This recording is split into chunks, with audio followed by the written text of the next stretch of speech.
Liz, I got a letter in the mail last week saying I had to go and vote. I did not know this was mandatory. I panicked. I didn't even know who to vote for. I walked in, got the paper, and genuinely had no idea what I was doing. Jack, you just described the experience of thousands of new Australians at their very first election. And the thing is, in Australia, not voting can get you fined. A fine.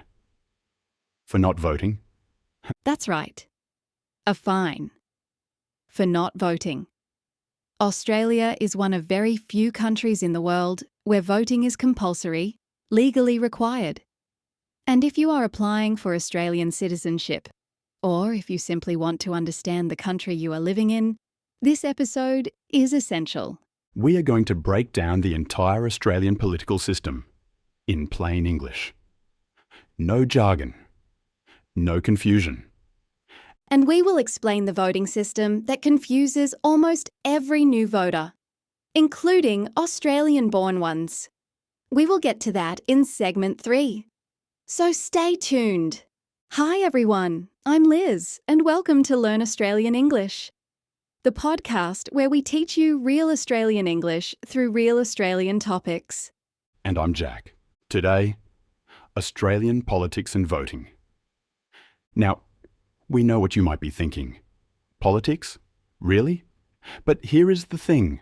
Understanding Australia's political system is not just about being a good citizen. If you are applying for Australian citizenship, you will be tested on this.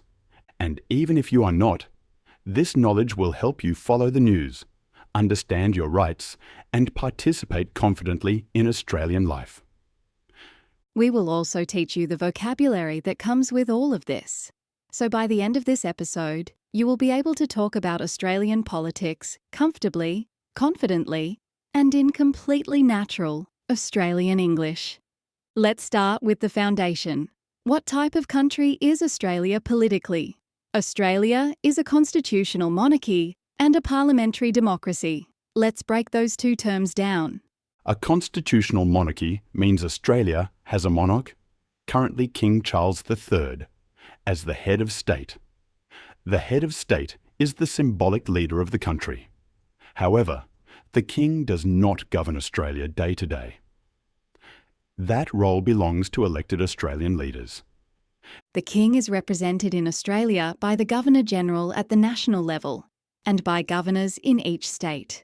The Governor-General has important constitutional powers, but by convention does not interfere in day-to-day politics. And a parliamentary democracy means Australians elect members of Parliament, or MPs, to represent them and make laws. The leader of the country is the Prime Minister, the head of the elected government. Now, Australia has 3 levels of government: federal, state and territory, and local. The federal government handles national issues: defence, immigration, foreign affairs, and national economic policy. State and territory governments handle things like hospitals, schools, and roads within their borders. And local councils manage your immediate area: rubbish collection, parks, local planning.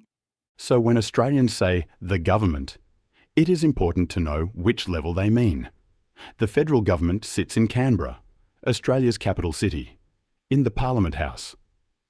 Now we get to the part that most people find genuinely fascinating: how Australia actually makes its laws. And there is one fact coming up that surprises almost everyone. Stay with us. It is worth knowing. The federal parliament has 2 chambers, 2 houses. This is called a bicameral parliament. Bi means 2, so 2 chambers. The 2 houses are the House of Representatives and the Senate. The House of Representatives is sometimes called the lower house. It has 150 members, each representing a specific area, called an electorate or seat. The political party that wins the most seats in the House of Representatives forms the government, and their leader becomes the Prime Minister. The Senate is called the upper house. It has 76 senators. 12 from each state and 2 from each mainland territory. The Senate acts as a house of review. It checks and reviews laws passed by the House of Representatives. This system of checks means no single group can push a law through without proper scrutiny. And here is the fact I promised. The leader of the country, the Prime Minister, is not directly elected by the Australian public. Australians vote for their local Member of Parliament, and the party that wins majority forms the government. The leader of that party becomes Prime Minister. So technically, you vote for a party, not a Prime Minister. This is a crucial distinction, and it explains why Australia can have multiple Prime Ministers in a short period.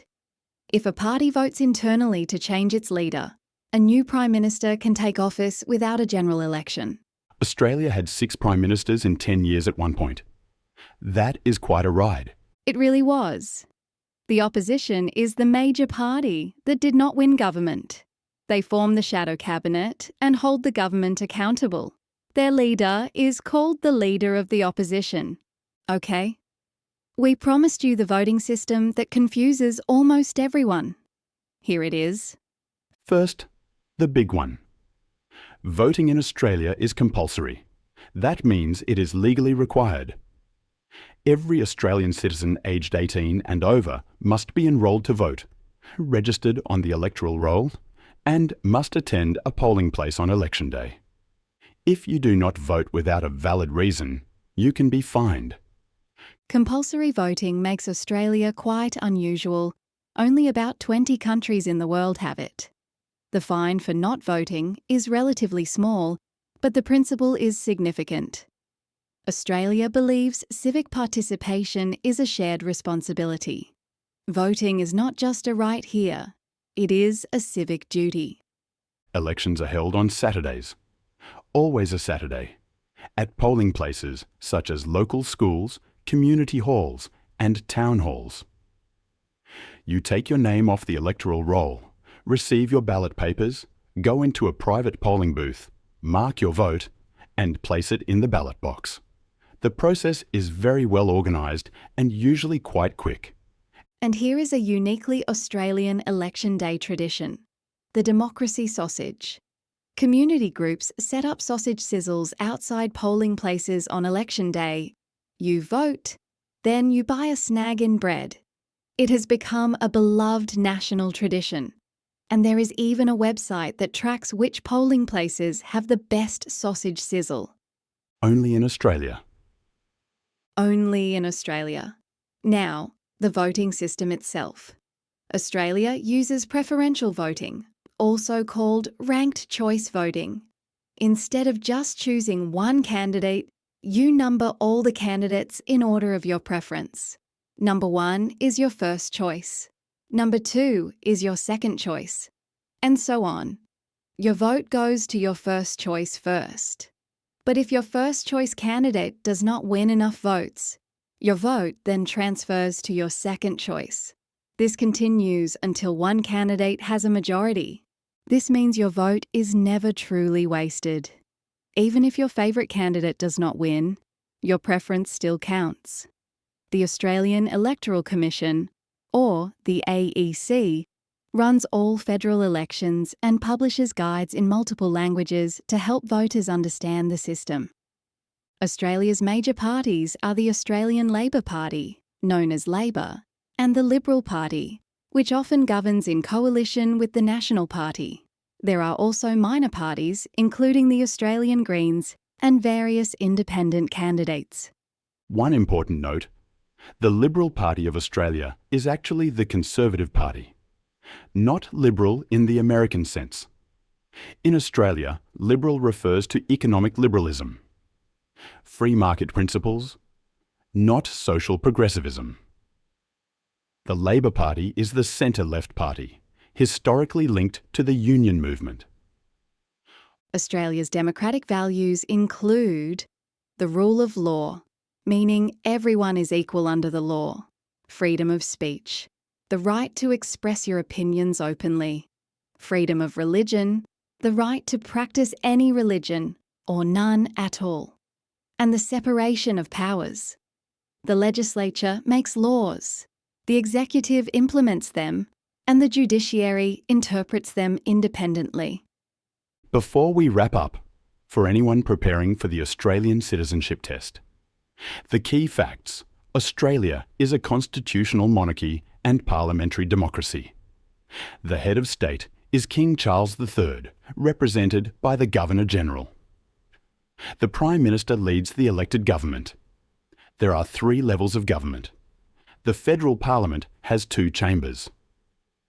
Voting is compulsory from age 18. Australia uses preferential voting. And Australia's core values are the rule of law, freedom of speech, freedom of religion, and equality under the law. The test is 20 multiple choice questions. You need 15 correct, 75%, to pass. 5 questions of these 20 questions are about Australian values, which you must get all correct to pass. And for everyone else, knowing this material makes you a more informed, more confident participant in Australian life. That is worth something regardless of your citizenship status. Are you preparing for the Australian Citizenship Test? Or did something in this episode surprise you? Tell us in the comments. And if this episode helped you, please like and subscribe. Good luck with the citizenship test. See you next time.